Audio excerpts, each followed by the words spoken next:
Hi, I'm Kyle. I'm a senior release engineer on the release engineering team here at HashiCorp. I'm going to be talking about Linux packaging and distribution at HashiCorp. Since this is HashiTalks build, I'll be talking about the original project to create the Linux repositories, challenges faced, lessons learned, and what we're working on next. Since it's focused on the original project, it's not exactly a guide on how to build a repository, but really what we went through the first time we were learning this. So first of all, if you didn't know, about this time last year, we released the official Linux repositories as an official way to install HashiCorp products on Linux systems. And the idea was to create an easier install experience for Linux users. Instructions to use those repos are available on each product's Getting Started guide on learn.hashicorp.com, as well as each product's download page. So before we dive into this, let's talk about what's in a Linux package. So I'm sure a lot of Linux users out there have installed these, but you don't necessarily know what they're composed of. So obviously they include the binary of the product itself. They might include some configuration files, some other system setup scripts that run when you install the product or after you uninstall the product. And they contain a bunch of metadata for your package manager that says what the name of the package is, the version, what architecture it's built for, maybe a signature, license, and then some dependencies so your package manager knows what else it needs to install. And then on the repo side, your package manager interacts with these repos. It's configured to talk to a certain number of them, and it looks out at this expected directory structure where it expects to find some metadata files that list what packages are available. So when you run apt-get update, apt will look at all the repos it's configured to communicate with. They'll give it some metadata that says, here's all the packages I have, the versions of those, etc. So that next when you run apt-get install Terraform, it knows which repos have Terraform, what versions are out there, and how to install it. So as we started putting this project together, the main things we wanted to solve were timely updates. So we wanted these Linux packages to be available as soon as product updates came out. And we wanted these packages to have the same binaries that we already build and distribute on the releases site. So we're not reproducing any work here. We wanted the repos and packages to be signed by HashiCorp so that as an end user, you can trust that it's coming from us. We wanted to provide an easy installation upgrade path so that when you install the package, you don't have to worry about the old way of doing things of downloading a zip, extracting it, creating some configuration files, setting permissions, all these things. The package should do all that for you. And similarly with upgrading, you don't have to worry about going and download a package. Your package manager will say, hey, there's this other version out there. Do you want to install it? And then we want to support popular operating systems so that out of the gate, we can support as many users as possible. So from that, what we actually want to build is deb and RPM packages from the binaries we're already releasing. We want to host these on our own official repo, so that way we have full control over when and how they're released, how they're assigned, distributed, bandwidth, uptime, all those things are fully within our control. The packages should contain a default systemd init file so that when you install the package, your system has the service ready to go. You don't have to create any files, and it's built with our best practices in mind. And then it should also come with a default configuration file so that when you install, you have something to run immediately. So the initial design, this was the hard part because it may surprise you to learn that there's not a lot of material out there for creating an official third-party repository for Linux packages. There's not like a guide that says this is how people do it these days because there's really not a lot out there. There's not a lot of people that have to worry about this.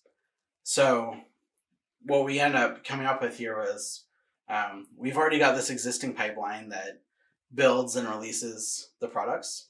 So we're going to hook into that and figure out, like, once something releases, we want to notify this new pipeline that there's something to build. And so we've got a notification component to it. Then we've got this process that it creates the packages themselves. And once we have packages, we need to put them in a repository where they can be put in the proper directory structure. All that metadata that needs to get created for the package managers, that has to happen in this stage. And then from that generated repository, we want to then host this on something that can handle super high bandwidth and high availability. So we want to host this on a mirrored S3 bucket with a CDN in front of it.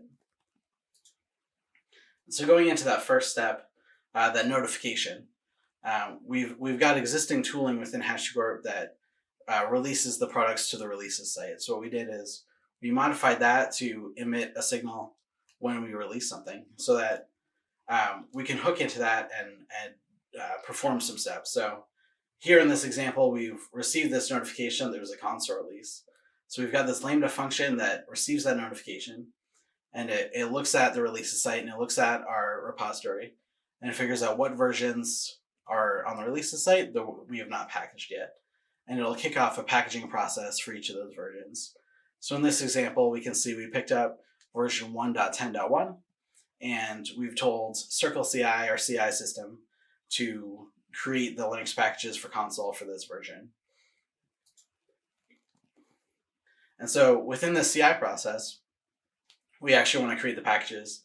And there's a few different ways you can create Linux packages. We ended up going with FPM. It's great because you can create lots of different package formats with one tool. And so we've got all these bash scripts that wrap FPM that pull in the product configurations, the product specific arguments, to be able to build those packages with the proper args. And so we have this whole project that has all these bash scripts, all these different resources in the structure, so that from this CI entry point, we can say, hey, build this project, and if it has this project configured, it has all the things needed to build those packages. So let's look at that real quick. So here's our project. It's called Linux Packaging. It's a private repository within HashiCorp, and we've got this products directory with all of the products that we do packaging for. Within this, we can see that we've got that default configuration that's packaged with the console product. And so it's got all these documented configuration options, and some of them enabled so that when you install the package, it has a config to work with. We've got the service file, so this is the systemd unit file, so that when you install the package, you've got a service ready to use to run console. And this just really looks at your config, and all of that is based on how you set it up. So ideally, you wouldn't really ever have to modify this file after install. We've also got these install hooks. So before you install a console, it's going to create that console user. After the installation is complete, it'll create that data directory, set the proper permissions, reload systemd to detect that new service. And then after you uninstall, it'll do that cleanup for you as well. So for each product, we've got the same structure. We expect these same things to exist. And that way from the entry point, we can just tell it a product and it'll build the packages for it. So now that we've got the packages, we want to put them into a repository so we can create that file system structure, create those metadata files. And so to do that, we're using Artifactory. Artifactory is great because there's a ton of different types of repos that it can build. And in particular, we're using Debian repos and Yum repos. And it'll accept those packages, build those metadata files. And so we've built this internal CLI tool to interact with Artifactory for this use case. So we've got a bunch of different commands that this CLI tool has. So the one we're concerned about for this stage is called Artifact, where we pass these packages to Artifactory, paired with a configuration that tells us what the package is and what distros, like Linux distros and versions of those distros, we want to support for this package.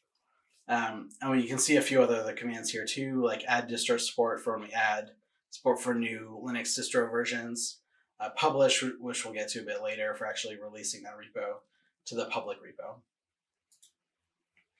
So you can see here a snippet of what that config looks like for console that CLI consumes. So you see for like console, RPM, we support all these different versions of Fedora, Red Hat, Amazon Linux.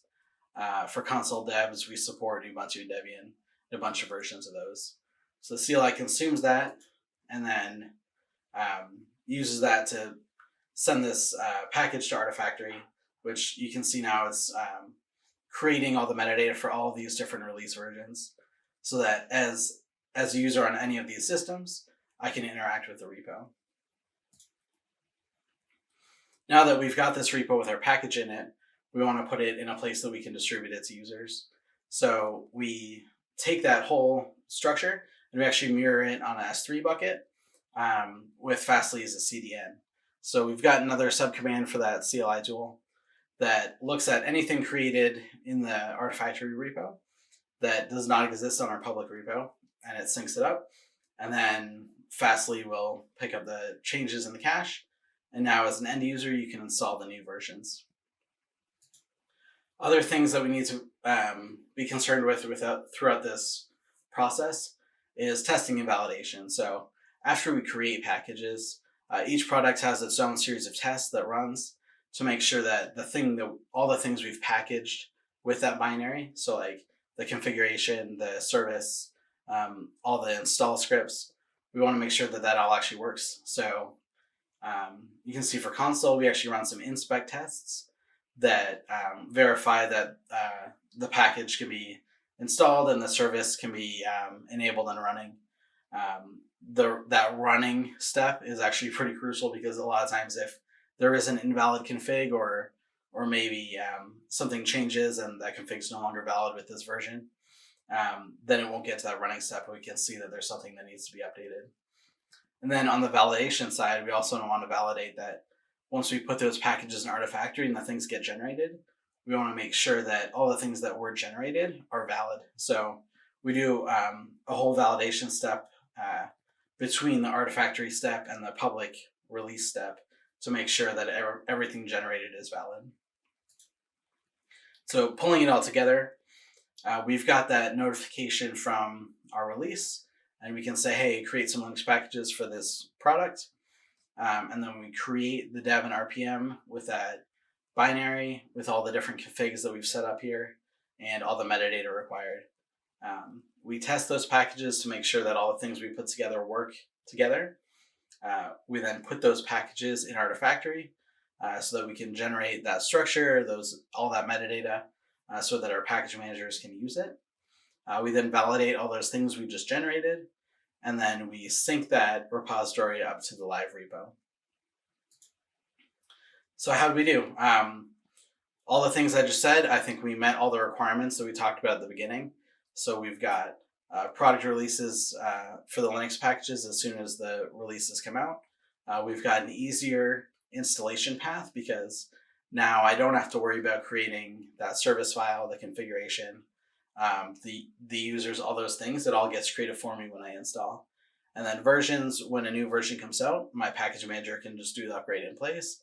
I don't have to worry about going somewhere and downloading anything. Things that didn't go so well, those packaging resources that we looked at are not publicly available. So this Linux packaging repository that we went through, like I said, is a private repo. And that means that as a community user, I can't go in and look at the things that are being packaged. I can't contribute to them or open an issue on them. And something else that didn't go so well is also high overhead to add new packaging for more products. So that whole structure of all the things that are expected to exist to create the packages. If I want to add packaging for a new product that's coming out next week, I have to create all those things. And if I'm not super familiar with this process, then that's going to be really difficult, because you don't know what you don't know. Some other things that we learned is that from the repository perspective, branching on every single distro and version that we support may be overkill. So that means that looking at that repo structure, we've got Fedora, and then every version of Fedora and so on, and then the packages under that. The thought behind going down that route is that you may want to support different variations in the packages for different distro versions. So maybe there's different dependencies on the next version of Fedora that you need to be concerned about, or a different init system that maybe Debian switches to, or even a different version of systemd where some options aren't compatible. It would be great to be able to have different package versions so that you can handle each of those cases. But realistically, that's a lot for a small team to worry about anyway. And it in the end, it creates a lot of duplication of packages on the repo and a lot more room for error because you're creating that many more metadata files. And similarly, changing the repository files and structure is hard retroactively. So as a user, once I've added that repo to my system, from then on, my system will expect that repo to exist in a certain structure. It'll expect that Fedora /33 /x8664. And so if we wanted to change that on our repo, it's a really difficult thing to do after everyone's got the repos on their system. And then finally, the repository generation is nothing to be afraid of. So we use Artifactory for all the heavy lifting there to put those files in the right places and to generate those files. But really, the native tools that do that as well are pretty good and pretty easy to use. So if I were to do this again, maybe I would use the native tools. And then coming up next for the Linux repos, we want to be able to support more architectures. So out of the gate, we supported AMD 64, and that let us support the most amount of users with the least amount of complexity for the project. But now we build for all kinds of other Linux architectures for our products already. We want to be able to support all of that within the repo as well.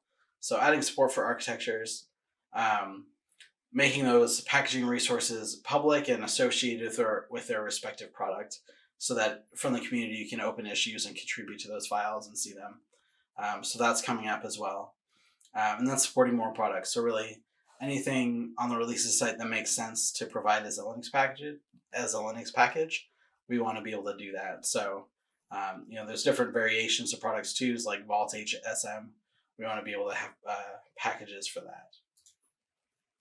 And then once again, to use the repos, if you're not familiar with them, under each product's getting started guide on learn-to-hashicorp.com, there's this little section that says, here's how to add the repo, and also a ton of other great guides if you want to get to know the products better. And then these same instructions also exist on the product download pages themselves. And that's it. Thank you so much.